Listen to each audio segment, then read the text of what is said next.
Good morning, students. Now we have completed the second unit. We are going to move over to the third unit, which is algebra. Okay. Some of you may get afraid hearing the word algebra, and many students are they don't like algebra at all. Okay. But algebra is a very interesting chapter. It is very interesting to learn algebra. Maybe looking at the letters and numbers there, you may get little bit scared, but it is not as difficult as you think. It is very, very simple. You need to just know what it is, and you just have to understand the basics. Then it will be very easy for you when you go to higher classes. Now you have learnt a little bit in the earlier class in 6th standard. So I would just like to make a small review of that now, of what all are related to algebra. So the first chapter we are going to see in algebra is the 8th lesson, which is algebraic expressions. What is an algebraic expression and what it is made up of, and these basic things we are going to see in this chapter. Now the main two factors, the main two symbols or types of symbols that we have in an algebraic expression are constants and variables. Constants and variables are the basic symbols which make up an algebraic expression.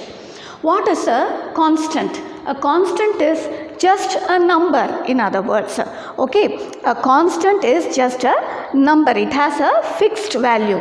A constant is anything that has a fixed value. In other words, it's just a number. Okay, it may have positive sign, it may have negative sign. It is a constant. Then the other one is the variable. What is a variable? Variable means, as the word says, it is a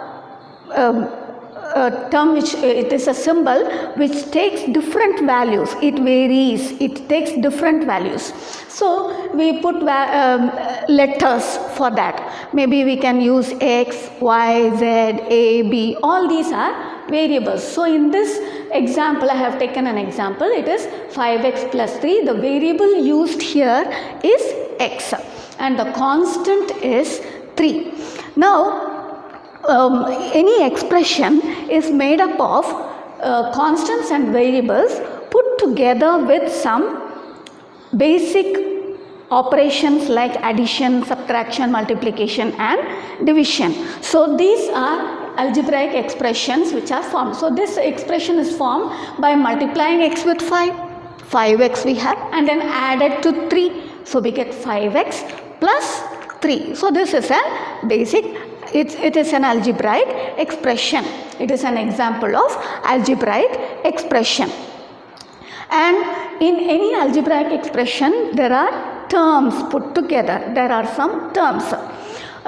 Here we have two terms. What are those two terms? We have 5x and we have plus 3. 3 is another term. So there are two terms in this expression. There may be one term, there may be two terms, 3, 4, 5, many terms may be found in an algebraic expression. And 3 is a constant term and 5x is a variable term. If a variable is there present in that term, it is a variable term. If it is a constant alone, it is a constant term. Now there is something called coefficient. This also you have studied earlier. What is a coefficient? The number attached to a non-constant term, that is a variable term. The number attached to, or it may be not only number, any factor which is attached to a variable, that is called a coefficient. In this term, suppose I take 5x, if I take, then for x the coefficient is 5. For x the coefficient is 5. This is called the coefficient of any term. Suppose there are many variables, more than one variables. Suppose I say 6xy, then in this one we can find out coefficients of different variables also. So if I take y, then what is the coefficient of y? It is 6x. 6x is the coefficient of y.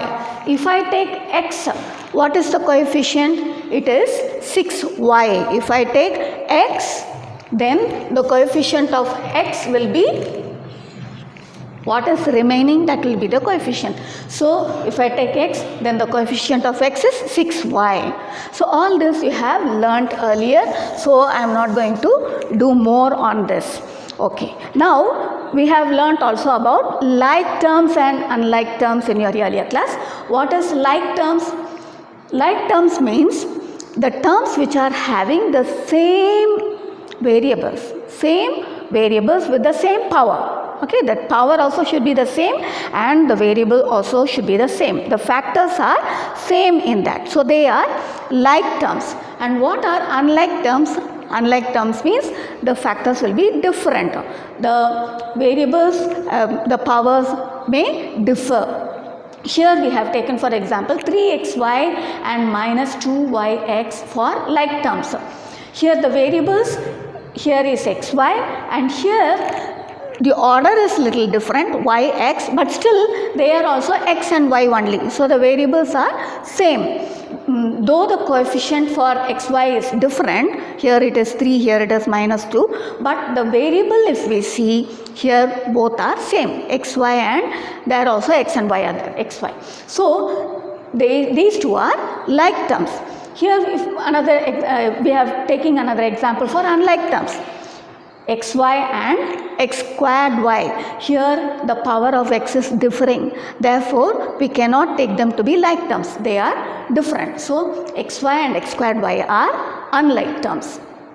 Then we will see about a polynomial. Polynomial is a general term for the expressions.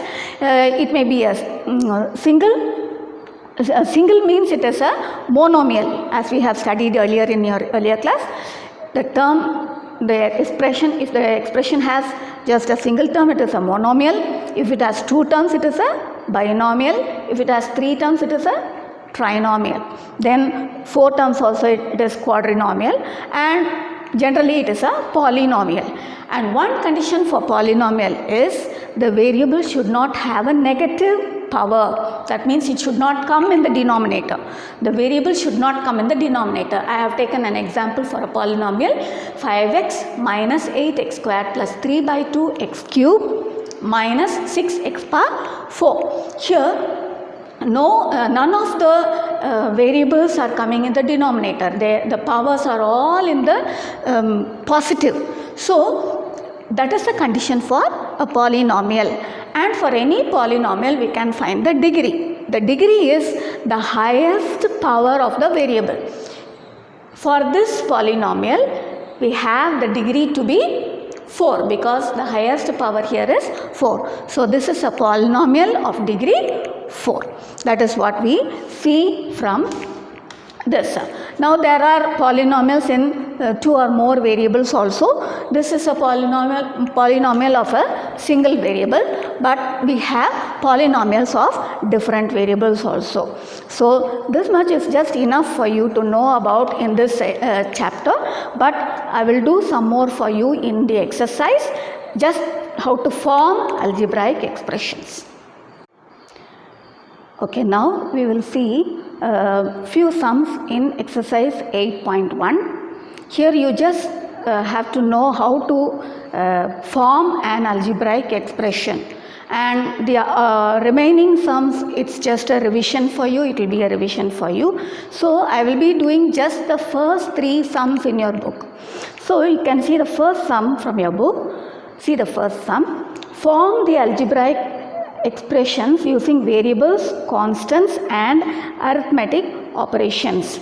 We need to form algebraic expressions using the information given there. You can see the fourth subdivision for that. Number 7 is added to 3 times the product of P and Q. Number 7 is added to 3 times the product of P and Q. What is 3 times the product of P and Q? it is 3 PQ. The product of P and Q is PQ, and 3 times the product of P and Q will be 3 PQ, and 7 is added to that. So it will be 3 PQ plus 7. If you see the fifth one, 3 times of x is subtracted from the product of x with itself. 3 times of x means it is 3x. From where it is subtracted? It is subtracted from the product of x with itself. If you multiply x with x, what do you get? If you multiply x with x, you get x square. So we get x square minus 3x, because the product of 3 with x is subtracted from.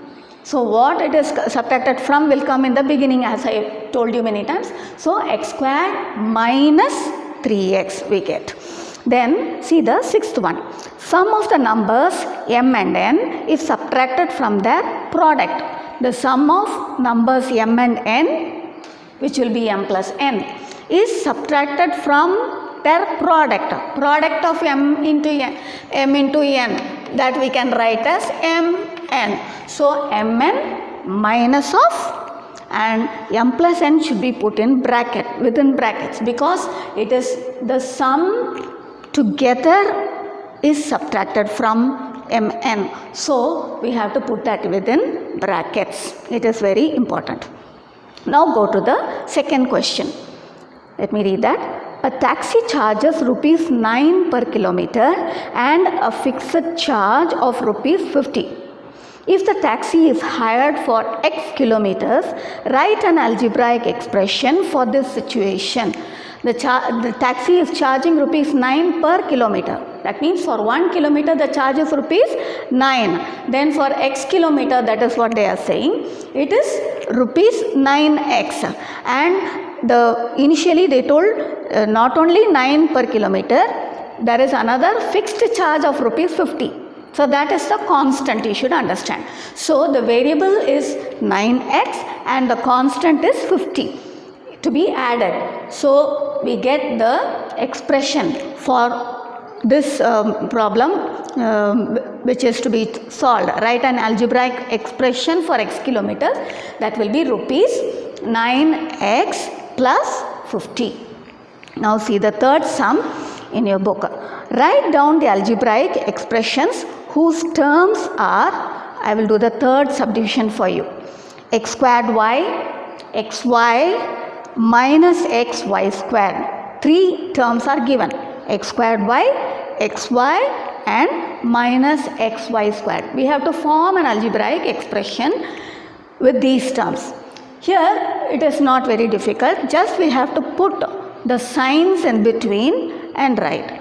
Here x squared y, since it is a beginning term, I am not putting any sign. It just denotes there is a plus sign there, that's all. It implies there is a plus sign. X squared y plus xy, because there is no sign given for xy, we take it as plus xy, positive. Then minus xy squared, because it is given as negative, we take it to be minus xy squared. We should not put commas in between. When we write an algebraic expression, there should be no comma in between. We should not put comma, we should write it as a continuous sentence, just like a sentence. We should write that as a expression. How you write mathematical expressions, 3 plus 4, like just like that we are going to write x squared y plus xy minus xy squared. So that is the sum we are doing. Now here this is what it is needed to do. In your book you can do remaining sums just for your revision. You can do it by yourself orally. Okay, so this is nothing difficult, what you have done already. So you just do it orally and you review yourself, and we will go off to move to the next exercise, which is addition and subtraction. I will do that in the next module. Thank you.